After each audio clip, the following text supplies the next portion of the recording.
You are listening to the Disney Dream Girls, an unofficial Disney Theme Parks podcast.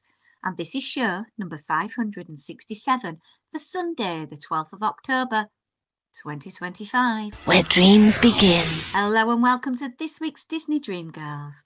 My name is Michelle Young, and together with my jolly good chum Jane Phipps, we are your guides to the place where dreams begin. Hello there, Jane. Hello there, Michelle. Is it me, or is this year just going by really fast? I can't believe you said the Choo-choo. 12th of October. I know, everywhere I go, it's full of Christmas decors. I have to say, Simon and I were in our local city of Nottingham day prior to recording, and yeah, there's still Halloween stuff obviously in the shops and everything. And we walked into probably the main shopping centre, and I glanced across to the well-known retail store of Next, and I went, I know I love Christmas, but oh my goodness, they've got Christmas trees, decorations in their display windows already. I know.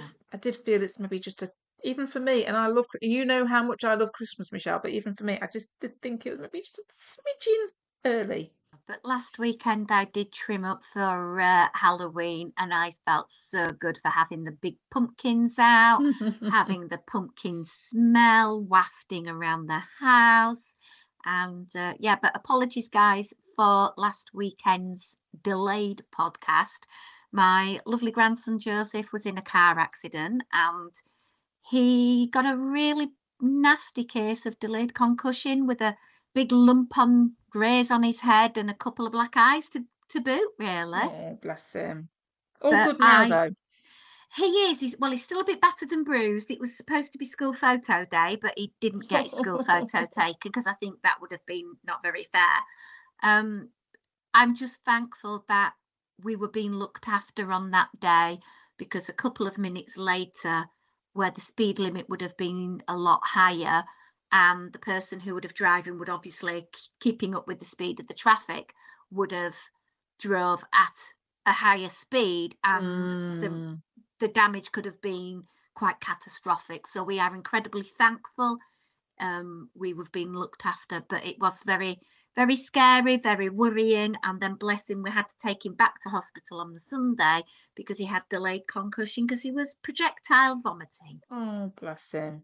But on the road to recovery now, so that's all that matters. He is, and he's coming to Grandma's just before Halloween, so I need to find some mischief for my boy to get up to with me. Oh, I'm sure you can do that, Michelle. I'll try my best. Well, without further ado, let's go back in history, because we learn from the past We do. so that our future becomes brighter. So on this day, 12th of October 1911, Disney legend, producer Bill Anderson is born in Utah, and he worked for 44 staggering years with Disney, and it included work on Disneyland, Zorro TV series, live action features. And I know a lot of our lovely American listeners right now are saying he was involved with the Apple Dumpling Gang, and sure was.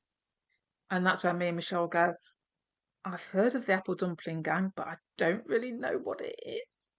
Well, I know that apple dumplings are a dessert, but I don't think, Oh, apple dumpling and custard. I know. Now we're digressing. So I now want to take you to 1955. And 1955 was a fantabulous year because obviously on this year, Disneyland opened. But the Mickey Mouse Club airs on ABC TV, and the show was called Today is Anything Can Happen Day. So that could be most days in my life, to be fair. It is. So we've had a birth, we've had a debut, and now we're having a closure. 1986, 12th of October, the Golden Horseshoe Revue in Disneyland's Frontierland officially closed. The show was written by Wally Berg and Donald Novis. It had been running since opening day, the final show on this day. Very, very sad. And I will add a slight digression that thanks to Jane's husband, I have a lovely little picture of me that has an homage to the Golden Horseshoe Revue. You do indeed. But I was just thinking, actually, it's very sad when things go away, and we've got a lot of things happening at the moment where we're seeing different rides and attractions and lands and areas coming to their end. But we always do seem to get something out of it, something new will come along for us to grow attached to. And I'm sure in 20, 30, 40 years' time, there'll be people will be moaning like we would moan about something going away that they feel is their um, history and their look back at items. So yeah, we can say a fond farewell, but then welcome the new stuff at the same time. And let's be honest, a few of us lamented on the passing of Ellen's Energy Adventure because it was the ideal place to go for a nap. Well, it was a solid 45 minutes, wasn't it? You know. Absolutely. And what have we got in exchange? We have got one of the best attractions, in my opinion, in any Disney park that I have been to, and that is Guardians of the Galaxy Cosmic Rewind. So there you go. You see, you go from having a nap for 45 minutes to screaming at the top of your lungs. It's very similar. I will say, Jane, on Mm. my trip in August, you know that they say that for spellings or handwriting or even using certain things that you do every day, you get Hmm. muscle memory. Yes. Well, Yeah. my body has muscle memory of which way I need to move my body on Guardians because I think I've ridden it now about 35 times if I tot Oh it my. all up properly. Oh my goodness me. So yeah, I'm in with the zone and I am still lamenting and I'm still gonna go on about it that I didn't get to break down in the middle of that attraction and see it with the lights on. I so want to do that. That would be cool. Well, as we've said many times before, if you're a true Disney nerd, the thought of or the chance to experience something in its raw state is very much looked forward to in some respects because it's. I think we like to see that sneak behind the curtain, don't we? And have a little glimpse at how things are actually done. I think it's fascinating. Absolutely. Well, we're talking about one thing we treasure, and us in the UK have got a potty mouthed chef that everybody must have heard of called Gordon Ramsay. And I know some of our American friends are fans, and some of our English friends are like, yeah, go over to America, Gordon. But there's going to be a little bit of a 1960s London influence coming to Anaheim in the Hmm. downtown Disney area as Gordon Ramsay's going to be opening up the Carnaby on top of or on the upper level of the new Earl of Sandwich. Oh, okay. So one of his restaurants opening then. It is. And do you know what made me laugh, to be quite honest? Hmm. Because you know, Pop Century has had this redo and they've got rid of all of the sort of like really nice nostalgic nods to history. Mm. I think they must have stolen everything from the 1960s and stuck it in this one because it's going to be very much themed in a contemporary way, but in 1960s. So it's going to have pop art, lively in theme tracked music from the British invasion. So I'm imagining maybe some Rolling Stones, some Beatles, that type of Mm. music. And it's going to be, this has made me laugh, British hospitality.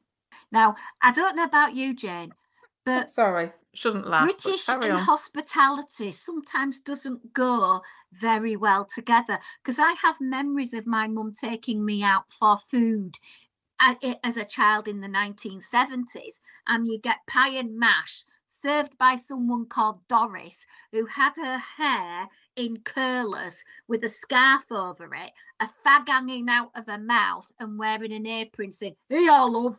Yeah, it's going to be interesting if they're going for 1960s vibe. Obviously, Carnaby, I'm assuming they're referring to Carnaby Street in London. Yeah, That sort of vibe. It's going to be a very idealised version, I suspect. I'd be interested to see what the menu is, to see actually how British it is, because we do have this thing when, we've often talked about the Rose and Crown and when they do their, the infamous trifle debate.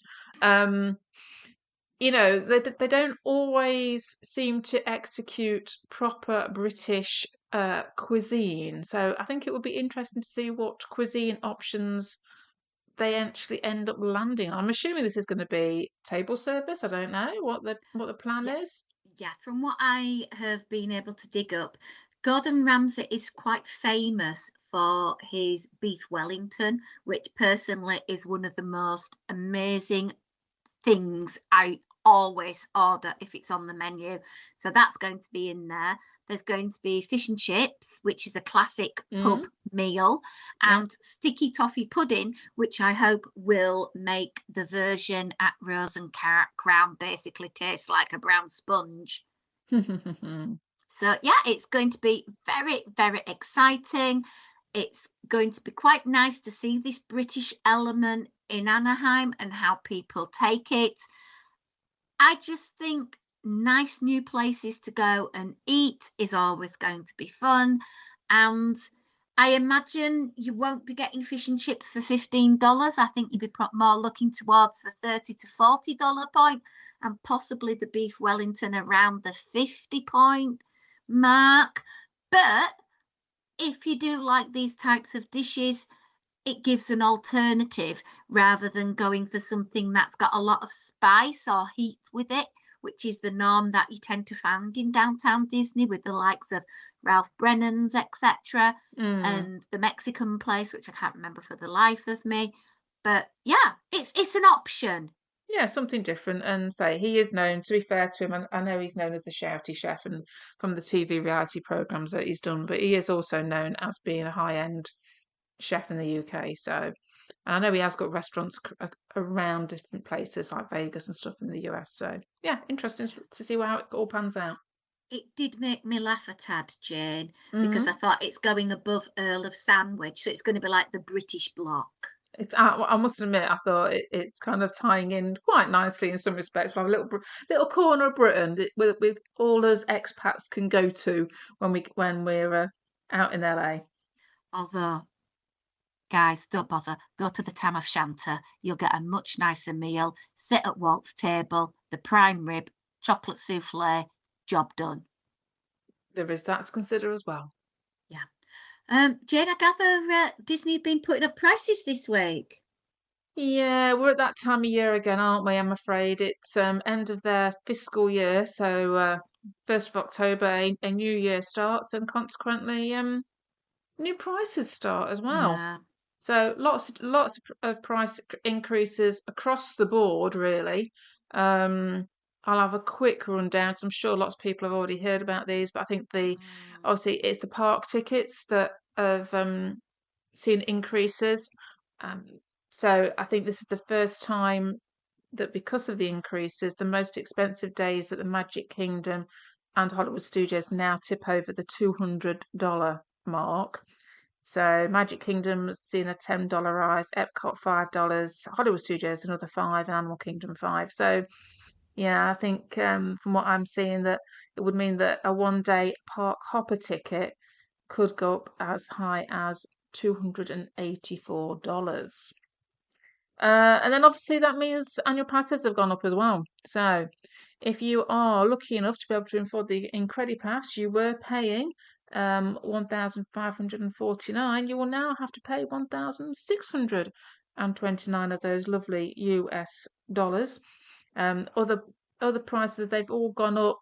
Pixie Dust has gone up 20. Pirate Pass has gone up 40. Sorcerer has gone up 20 as well. So there's little tweaks along the board. They've also got to factor in if you want to add on your photo pass in your memory maker or your water parks. There's another $109 to add onto those passes. I still think though, Shell, it's that thing. If you are lucky enough to live within the locale and you can get that Incredipass and you're going multiple times every month, I think mm. you do have to work it out, don't you? You know, divide by 12, divide by how many weeks you go or whatever, um, and see actually how it breaks down. Because to be able to go as often as that, some of us that can't would love to be able to be in that sort of position. Lightning Lane, the biggest increase is for that multi-pass to the maximum price. Obviously, this is dependent on dates, etc. Will have gone from $39. This is at Magic Kingdom up to $45. So another factor. Remember, guys, this is per person as well. So if there's a few of you in your party, it's going to be a tad expensive. We've also seen tours. Some of those have gone up as well. So just to give you an idea, Keys to the Kingdom has gone up $20 to $189. Behind the Seeds gone up $10 to $49. Save the Savannah Animal Kingdom is now $209, up 10, and the Wild Africa Trek is $239. That's also up $10 as well. Bibbidi Bobbidi Boutique. Now they've kind of simplified their packages over there. So there's fewer ones to look at, but that does mean the very cheap end of the range has disappeared now. So, but also at the same time, the highest end of the range as well. So now they start at $59.99, going up to $229.99. The added bonus is you do get to meet the fairy godmother there now. So that may sway you. We've also got increases over at Droid Depot and Savvy's Workshop. We've got a $10 increase if you want to make your own little droid, and a $25 increase to make your lightsaber at Savvy's. Always surprised me that for some reason you have to pay more at Disney World than you do at Disneyland. But hey ho, we shall move on from that. Parking's gone up, so if you're having to pay for your parking, it's now up to $35, or gone up a fiver for your parking. And then, of course, our big thing is your food and beverages. Now, it's kind of standard that they go up at this time of year. Most of the foods have gone up by about 50 cents. So you're kind of seeing things like a Dole Whip going up from $5.49 to $5.79. A bucket refill on your popcorn is now $2.49 instead of $2.19. So it's those minimal sorts of things, but it does add up, especially when you've got 4 or 5 in your family and everybody wants a Mickey pretzel at the same time, and you've now got to fork out $8.49 each. So yeah, just something to bear in mind. And the other thing that I noticed as well, all the snack carts are now going cashless. So you need a credit card, a Disney gift card, or a mobile payment. I must admit, it doesn't particularly affect me. I tend to use mobile payment anyway when I'm at Disney. But obviously some people do still like to use the cash. So, and obviously an alternative is to go and use your cash to buy Disney gift cards so that you can, get your way around all the cashless items. I have to say it's not surprising because obviously it would make just from a security issue life much easier not having to worry about cash out and about in the park. So it kind of makes sense. And then I suppose the last thing to talk about is merchandise. Because, if everything else is going to go up in price, so's merchandise as well. Ear headbands apparently were $34.99, now $36.99 plus tax. So yeah, just be careful out there, guys. You might have been budgeting already for how many pairs of ears you were going to get, but you might want to rethink and maybe only have 1 pair rather than 6 you thought you were going to have. So just be mindful and plan before you book, I think is perhaps the order of the day. We've obviously seen price hikes over at Disneyland as well. It's not just Disney World, and I say it is kind of standard for this time of year just to see those prices kicking in. It is what it is, I suppose. Okay, well, this is kind of linked to prices. Oh, okay. So there are 2 things that cause the price you pay to fluctuate. The minute you mention wedding, you can just stick some zeros on. Yeah. Whether it's Disney or not, to be fair. True. The other is Christmas.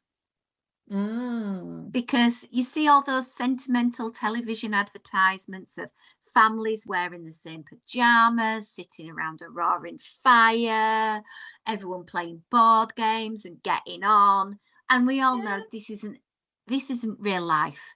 This is not how the normal families act at Christmas. Normally by 1 o'clock on Christmas Day, somebody's protesting that they don't eat sprouts. Somebody's had too much to drink. Somebody isn't happy with their Christmas present and has had to have time out on the stairs or something. We know. Anyway, Disney are trying to sell us, or should we say the Cake Bake Shop at Disney's Boardwalk, is trying to sell us the perfect Christmas event. Oh, okay.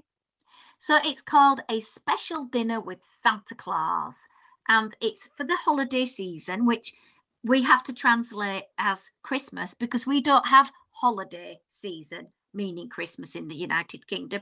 A It's holiday Christmas. season for us is the summer when we go somewhere even hotter than where we normally live. That's a holiday. True. Whereas in America, it's the holidays, meaning the Christmas period. Yes. Just thought I'd do some translation for you. There's a couple of dates that you might want to mark on your calendar: November the 18th and 25th, and December the 2nd and the 9th. And each event is going to feature cocktails, Mm. hors d'oeuvres, a 3-course holiday dinner, dessert, a family photo with Santa, and a sweet gift to take home. Right. It's $200 per adult and $150 per child ages 12 and under. That's a good amount of money, Michelle.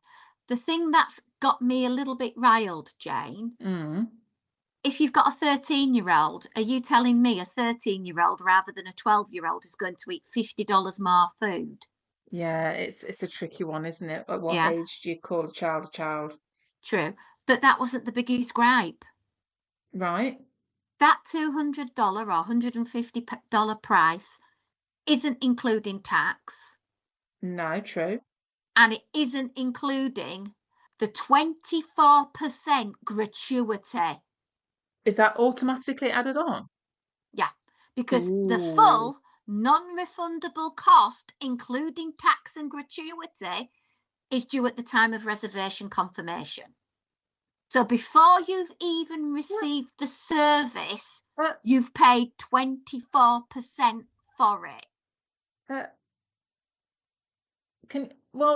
that right, okay.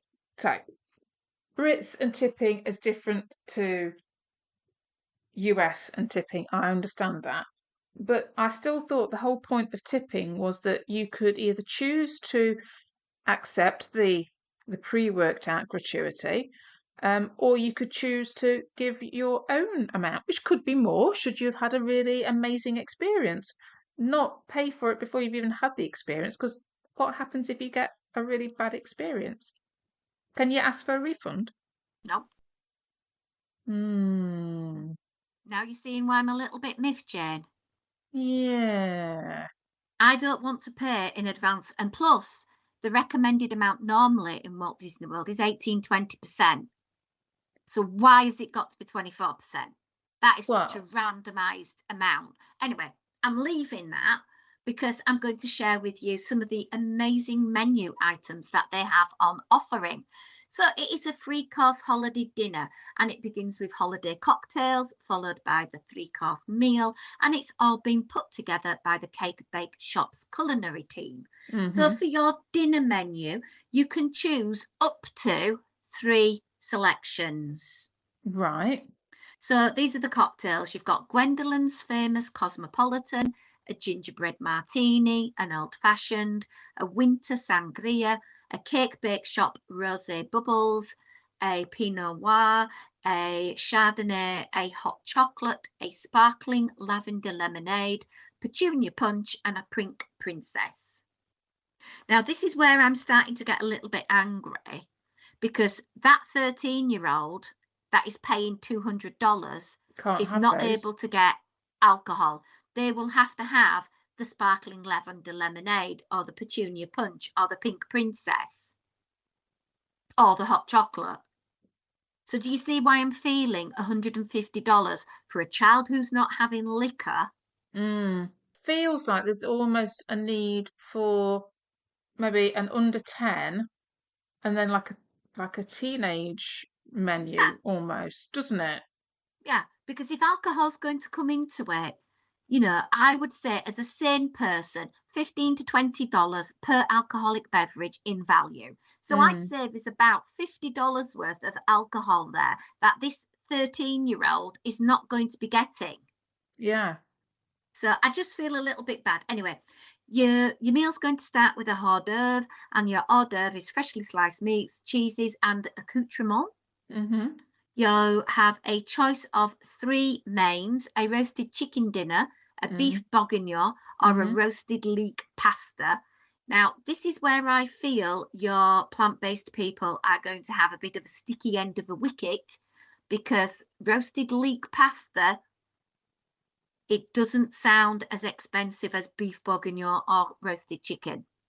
Yeah, and it also it's kind of skirting along the lines of it is vegetarian friendly, but maybe not necessarily vegan friendly. Yeah. So I imagine that leek pasta has potential to be made as a plant-based option. The children, oh, sorry, I missed out the dessert. A holiday seasonal selection from the Cake Bakes shop's dessert menu. Now, it says selection. Mm. In my mind, if it's a seasonal holiday selection, I'm hoping you get more than one. I doubt it Yeah. personally. So the children's menu, which you are getting for your $150, is Mm. going to be hot chocolate with all the fun of the park, whipped cream, everything. The Mm. lavender lemonade, the pink princess, petunia punch. Mm-hmm. Their hors d'oeuvre is a grilled cheese bite with white bread Mm. and served with a cup of tomato soup. So that's a bit like, your classic cheese Yeah. toasty. Yeah. Your entree is going to be, I'm pausing for effect here, of Mm. what's worth $150. Homemade chicken tenders with chips. Right.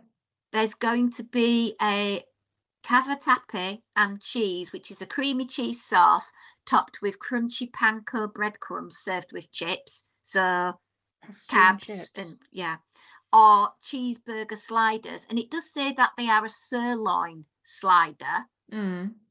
with chips. And then a seasonal dessert Mm. from the holiday menu. This family picture with Santa, and you are going to receive a Bubbles the Bear cookie kit. And the kit includes a handmade sugar cookie and ingredients for decorating the said cookie at home. So you get one cookie. So that's the gift to take home, is it? Yeah, that's your sweet treat. A DIY cookie. Okay. I'm Yeah, not feeling it, Shell. Jane, when I'm sort of sat thinking about how I could possibly spend $250 for me, it ain't gonna be there. I'm Well, sorry, I don't see the value. I think it's overpriced, and I think it's unfair to people who have families of children, particularly, that aren't going to get that alcoholic buzz on, and they're still having to pay that $250 for their child.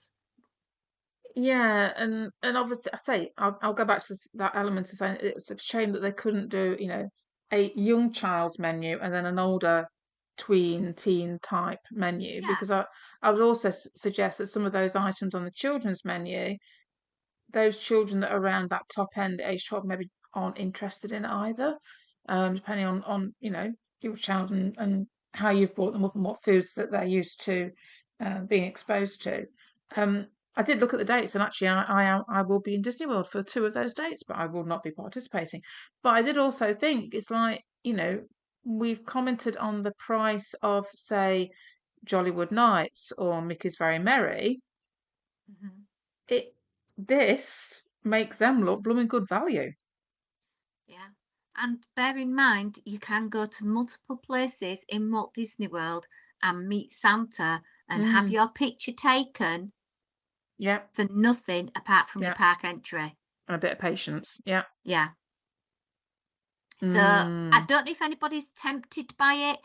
You can tell that Michelle's not.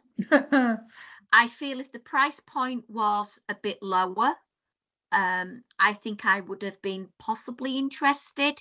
I think $100 mark would be more in line for my budget. And I think the fact that it's got a 24% enforced gratuity before I've even had the service, I'm not happy with. And I've got to pay for it when I book it. No, Yeah, yeah. I think there's too many things that are causing you to question it. I think if you start questioning whether you should be doing something, I think that gives you the answer. absolutely. So that is basically this week's podcast. Please let us know what your take is on this week's topics. info@disneydreamgirls.com. If you would like to join our lovely Patreon family, it's patreon.com/Disney Dream Girls. And for a small amount each month, you get the podcast early, get additional audio, and our eternal thanks for keeping our podcasts free of adverts, because it is getting more tempting to put them in, Jane, because we every week get offers, and I haven't told you this, from places that we host our podcast saying we can give you X amount of money each week if you allow us to place your adverts 2 or 3 times in each podcast episode you release. And at the moment, I'm sort of saying, well, we can just about keep it going at the Patreon level we are at the moment. Obviously, at the moment, we're not quite breaking even for doing the show. We are paying out of our own pocket. And as we've said to people before, we do not get free food, free dining, free hotel stays, or anything for doing this podcast. Nothing at It's all. our hobby, and we are very, very grateful to those people who do support us just to keep those running costs up and running. And we do pay for our own trips out of our own pocket, and we may whine about the cost, but we pay for it, because the reason we pay for it ourselves is because we want to be impartial. We don't want to be saying everything about Disney is amazing, because we know it's not. And I'd feel really bad if I had been given X amount of money from, say, Disney to go and visit the Food and Wine Festival and go and use their gift card to try out food on the proviso of me saying it's amazing, because I would never do that. I want to be able to say our truth and say that, yeah, this isn't for me. It might be for you, but it's not for me. Yeah. Well, it's what we've always So, strive to do, isn't it, Michelle? But say we don't get anything from doing this apart from a little bit of friendship. love back, and Yeah. friendships. Yeah. Absolutely. Anyway, lovelies, thank you ever so much for listening in to this week's show. If you want to catch up with us on Instagram @DisDreamGirls. But until next week, it's a goodbye from me. And bye from me.